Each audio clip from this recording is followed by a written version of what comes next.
नमस्कार दोस्तों, अगर आप अपने स्पर्म काउंट को बढ़ाना चाहते हैं नेचुरल तरीके से तो आज की इस वीडियो में मैं आपको डिटेल से समझाऊंगा कैसे ये पॉसिबल है।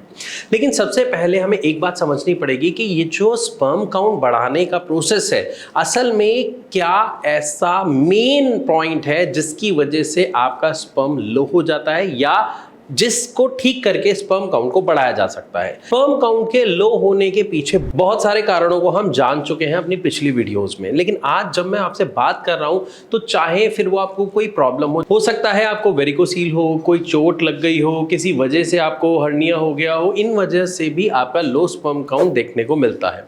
लेकिन अगर हम बात करें कि इन लो स्पर्म काउंट को बढ़ा कैसे सकते हैं या अपनी स्पर्म की क्वालिटी को ठीक कैसे कर सकते हैं, तो सबसे इंपॉर्टेंट एक फॉर्मूला है, दो चीजों का कॉम्बिनेशन।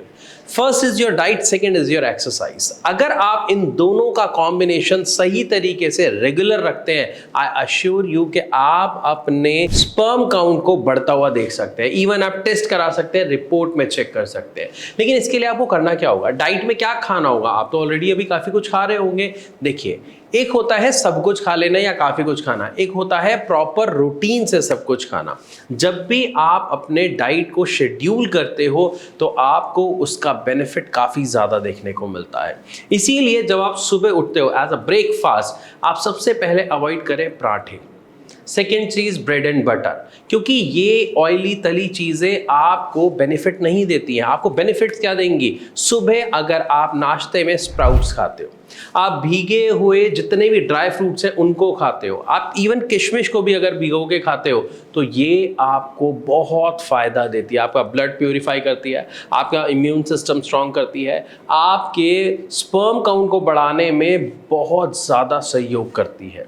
क्योंकि इन सब से मिलने वाले जितने भी न्यूट्रिशन हैं वो वैल्यूज़ आपकी बॉडी पे 7 लेवल्स में जाके डिवाइड हो जाती है, और 7वें लेवल तक अगर आपकी बॉडी को अच्छा न्यूट्रिशन मिल रहा है तो आपका स्पर्म काउंट बढ़ना निश्चित है।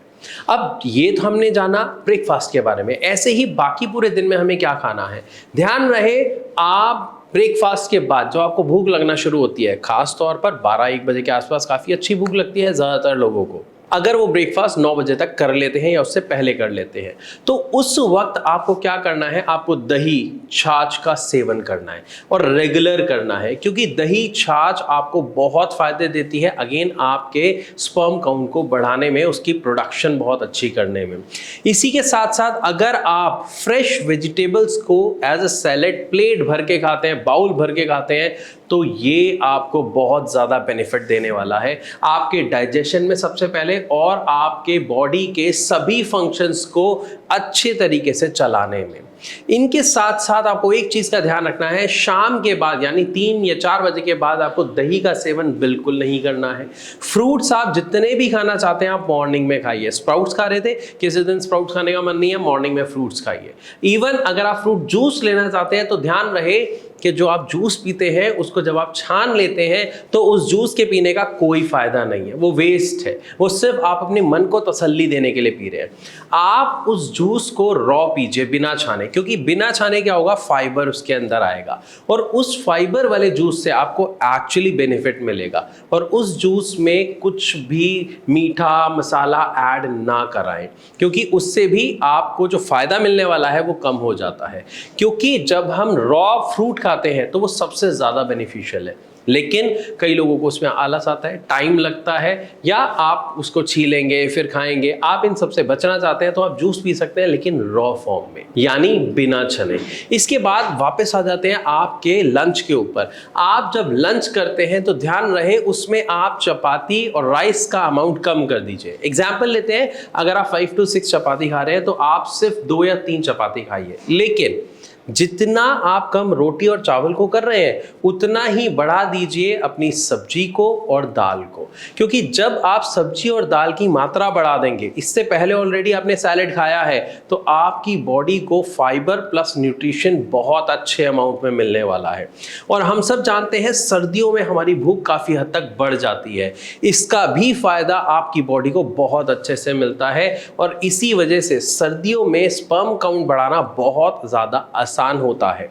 इसके साथ साथ एक चीज़ ध्यान रखें, या तो आप मॉर्निंग में एक्सरसाइज ज़रूर करें, और अगर मॉर्निंग में नहीं कर पाते तो आप इवनिंग में एक्सरसाइज ज़रूर करें। टाइम आप अपने टाइम टेबल के अकॉर्डिंग निकालें। और इसी के बीच में एक चीज़ ज़रूर याद रखें, जो आपका डिनर है वो डिनर जितना लाइट हो सकता है उतना लाइट कीजिए। एक कहावत आपने सुनी होगी शायद कि नाश्ता करे राजा की तरह, और रात का डिनर यानी रात्रि भोज खाएं एक मजदूर की तरह। मतलब बिल्कुल लाइट, बिल्कुल हल्का, बिल्कुल थोड़ा सा, ताकि आपका डाइजेशन अच्छा रहे, आपकी बॉडी एक्टिव रहे, और साथ ही साथ आप अच्छी सी पूरी नींद लेके सुबह एक्टिवली उठ पाएं और अपना वर्कआउट कर पाएं।